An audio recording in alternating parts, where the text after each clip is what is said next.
Hey mathematicians, let's do your homework. All right, the formula for the area of a trapezoid, remember trapezoids look like this, is area equals 1/2 of base 1 plus base 2, base 1, base 2, times height, which makes a right angle, where the height is the height, where h is the height, and b1 and b2 are the two bases.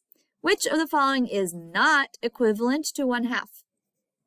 So we've got 1/2 and fractions. You can check and see if these have the same scale factors, top and bottom.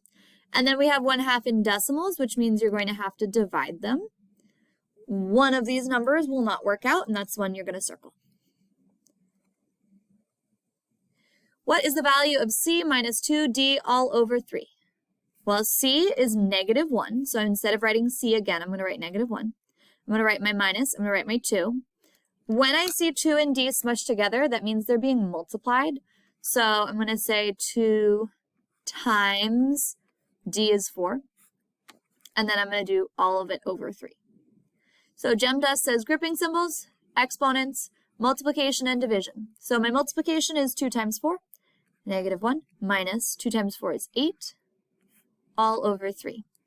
Now you've got two options, because technically division is next. So you'd divide -1 divided by 3 and divide -8 divided by 3, and you'd end up with -1/3 minus 8/3, which could be a little confusing. Alternately, you could combine everything on the numerator level and then get one answer, like imaginary grouping symbols around them right here, to say, okay, I need it to be down to one number before I can divide that number by 3. That's my personal preference, because for me, I'd rather do divide by 3 than think about them looking like fractions. So I have -1 and I have -8. Pay me $1, pay me $8 more. In total, you paid me $9. I'd rather divide -9 divided by 3 than to think about these two fractions, although they do combine to -1/3 and -8/3 makes -9/3. Then you're going to divide -9 divided by 3, and that's your final answer. A coordinate plane is shown below. Which ordered pair is located in quadrant 3? Here's quadrant 1.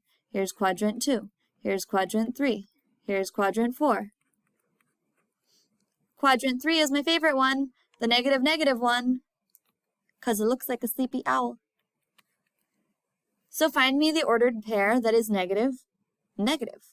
You don't actually need to graph any of these options. You just need to find the one that's -. Mrs. Johnson has a piece of pipe that is 10.5 feet long. Mr. Johnson, he decides to cut it into 3 equal pieces. That's your key word there. If I said he decided to cut off 3 feet, that would be a subtraction problem. But because he is cutting it into equal sections, that is your key that this is a division problem. And last but not least, Mrs. Gamble weighed 4 bags of apples at the grocery store. Which list represents the weights of the bags in order from lightest to heaviest? Lightest being the least, heaviest being the greatest. In the ones place, they all start with a 5, so that doesn't help me order them. So I move on to the 10th place. I've got a 6, I've got a 6, I've got a 1, I've got a 0. Remember, it should be getting bigger as it goes on.